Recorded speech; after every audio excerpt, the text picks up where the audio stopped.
arrête. Je suis un trop grand danseur. Les gens vont commencer à se dire... Bonsoir Abidjan. Ça va ou pas? Ça, c'est une sale question. Hein. Les gars, ils montent sur scène. La première chose, c'est... Est-ce que ça va? Ouais, j'aime pas beaucoup la question. Parce que si le gars te répond, j'ai mal au ventre, tu fais quoi? Tu dis non, je descends, je t'envoie un Doliprane. Non, mais les artistes en général, ils se posent cette question hein, parce que quand tu montes sur scène, t'as peur. Parce qu'il y a des gens qui ont des regards dans ta salle. Ils te regardent avec amour. Il y en a qui te regardent avec question. Et puis il y a des gens qui ont des regards noirs. Le mec, il te regarde, tu ressens ce qu'il se dit. À la limite, tu entends ce qu'il pense. C'est des gens, il dit quoi, même lui là? Il croit qu'il fait rire. Ça, tu le ressens, tu vois. Là par exemple, là, je ressens ce que vous vous dites. Vous vous dites, ouais, le mec, il est bon, on le connaît, il foule tout ça. Mais il est gros. Ça vous fait rire. Je sais, vous vous dites ça, je le ressens. Mais bon, c'est pas grave. Moi, depuis que je suis tout petit, je ressens ces choses-là, tu vois. J'ai vécu que des situations de gros. Tu sais, quand un mince s'assoit sur une chaise et que la chaise se casse, on dit, la chaise s'est cassée. Mais si toi, arrêtez, j'ai pas fini. Si toi, le gros, tu t'assois sur une chaise et que la chaise se casse, on dit qu'est-ce qui s'est passé? On dit c'est le... Il a cassé la chaise. Le gros a cassé la chaise. Mais s'il faut dire les détails, elles sont allées mener ça. On dit qu'est-ce qui s'est passé? Il faut dire la chaise est cassée. On dit c'est le gros qui a cassé la chaise. Mais tu sais quand t'es gros, quand tu vas chez ton ami, en fait tu t'annonces par ton nom, on t'annonce par ta forme. Les gens t'arrivent, ding dong, c'est la sonnerie que je fais mon ami. Hein, c'est vrai. Ding dong. Qui c'est? C'est Brice. Hein? Ah oui, c'est ton ami le gros là qui est là. J'ai un nom, j'ai dit Brice, vous n'avez pas entendu ça ou quoi? Mais non, on fait ça. Mais le pire dans tout ça, ce sont les surnoms. Tu sais quand tu es à l'école, tes amis sont un peu bêtes.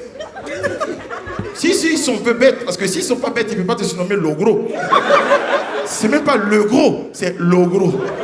Ça prouve qu'ils sont pas allés à l'école, tu vois, tes amis.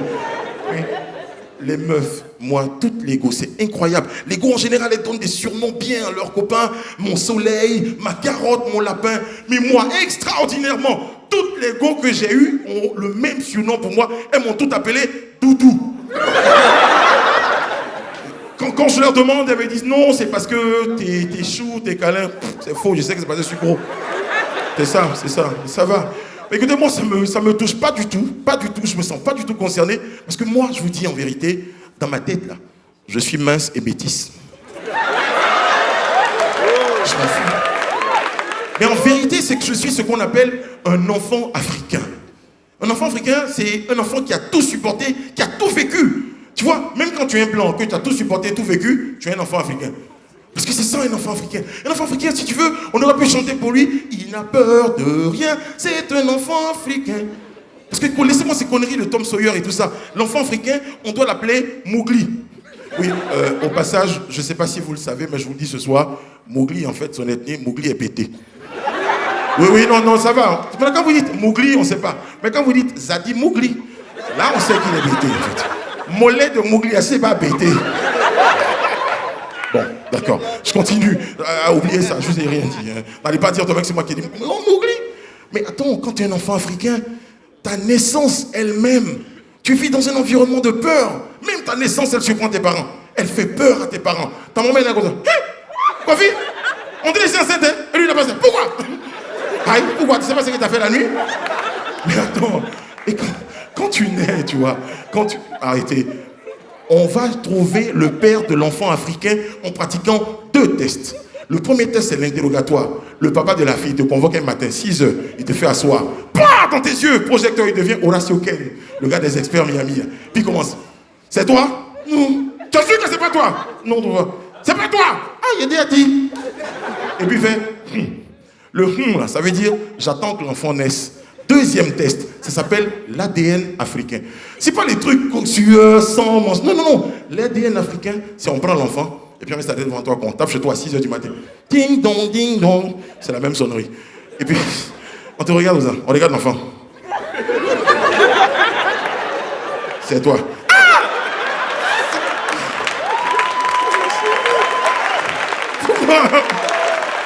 Tu viens d'avoir un enfant, tu vois. Tu viens d'avoir un enfant comme ça.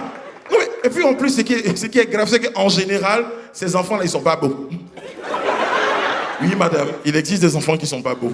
Quand tu es bébé et que tu n'es pas beau, c'est grave. Bon, petit conseil. Comment vous faites pour reconnaître un bébé qui n'est pas beau? Observez les gens qui viennent saluer votre femme quand elle a accouché, là. Les voisins. S'ils viennent et qu'ils regardent dans le berceau, qu'ils font « Oh, le mignon bébé! Avec ses petites joues-là! » C'est que ton bébé est beau.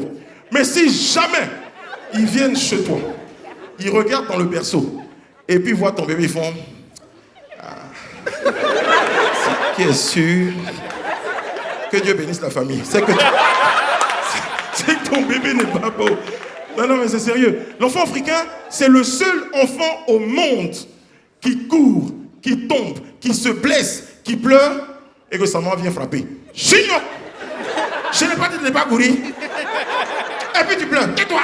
Mais il a mal, il pleure. Il a mal. L'enfant africain, il grandit dans un environnement de violence. Même pour manger, on lui fait peur.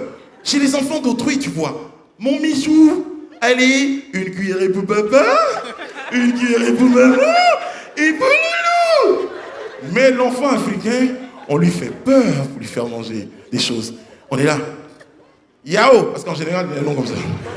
Yao, tu manges pas, non? Il a appelé le docteur, vient te piquer. Hein? Il a dit, tu manges pas. Le policier va venir te tuer. Hein? Il a 6 mois. C'est grave ce truc-là. Même quand tu apprends à marcher, l'enfant d'autrui, il apprend à marcher. Tu vois, on le tient comme ça. Dès qu'il fait, il tombe. Allez, mon Missou, allez envoyer la caméra. Missou, Missou, Missou. Mais toi, l'enfant africain, quand tu apprends à marcher et que tu tombes, on fait ça. Ne le regardez pas, sinon il va pleurer. C'est terrible. Il souffre, l'enfant africain. Mais il souffre, l'enfant africain. Moi, je suis un enfant africain. J'ai grandi dans cet environnement-là. Et si jamais tu résistes à tout ça, on fait appel à la peur suprême. Je pense que toute la salle a dû entendre parler de celui-là. On en a tous eu peur. C'est le monstre le plus célèbre du monde. On a tous eu peur de Kakamou. Mais c'est qui ce con, Kakamou? On l'a jamais vu, mais il nous a fait peur. Appelez Kakamou. Ah, Kakamou. Mais ça, c'est l'arnaque du siècle. Non.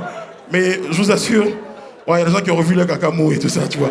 Mais la première chose, quand même, je vais dire, c'est que on a peut-être eu peur de ces choses-là. Et puis, c'est passé. Moi, vraiment, en ce moment, ce qui me fait peur, ce qui me fait vraiment peur, c'est accompagner Ngo. Oui. Surtout quand elle habite loin. Du genre, tu habites à Port-Boué, et puis la Go, elle habite à Yopougon. Faut pas faire ça. Parce que quand tu vas chercher la Go, tu es motivé. Quand tu reviens avec la Go, tu espères. Mais si, chez toi à la maison, tu as tapé poteau. Quand tu la raccompagnes, l'ambiance de merde dans la voiture. Personne ne parle, tu respires seulement. La Go, elle sait, elle ne te pose pas de questions, hein, elle sait. Si elle a posé une question, tu la descends à la forêt du Bangou. Hein. Elle se tait, elle te suit. Quand elle rentre chez elle et que tu entends son crochet faire tchoukou, tchoukou, tchoukou, ton retour là, ça s'appelle le trajet de la lamentation. Parce que c'est là que tu vas te parler à toi-même. Tu es assis dans ta voiture et puis tu parles seul. Qui m'envoyait même? Ça là, il était à la maison tranquillement comme ça. Il a économisé mon argent. Et là, tu deviens prophète. Hein. Ça là même, là, de la manière, on peut m'agresser ici. Hein. Là, il peut même pleuvoir. Il peut même pleuvoir. Et là, la prophétie va s'accomplir. Hein. Il pleut. Pluie sur toi en même temps. Et tu vas, m'en fort. Et quand tu finis ça, tu vas rentrer chez toi. Oh là là, la pluie. Tu rentres chez toi le surlendemain en général parce que tu as changé tes roues et tout ça. Mais c'est là que la Go va t'envoyer un petit message. Bébé, tu es fâché pour hier là. Oui, je suis fâché. Mais tu envoies un message. Non, ça va, je suis même pas trop fâché. Garçon, on n'est pas du tout en sécurité, tu vois, avec les femmes. Ça va, tout le monde va bien? Tiens, à propos de sécurité, les gars, ils sont à fond dans le truc en ce moment, hein, avec des histoires de terrorisme et tout ça. Ah ouais, c'est bien. Bon, c'est pas que j'ai peur, mais je me souviens qu'il y avait des attentats de Bassam, malheureusement. Puis moi, je travaille à la radio. Donc là, il y a ma directrice qui m'appelle. Allô, Brice, je veux que tu sois sur les lieux. Alors qu'à la télé, on avait entendu qu'il est possible qu'ils n'aient pas tous été attrapés. C'est important cette phrase-là. Parce qu'ils n'est pas tous.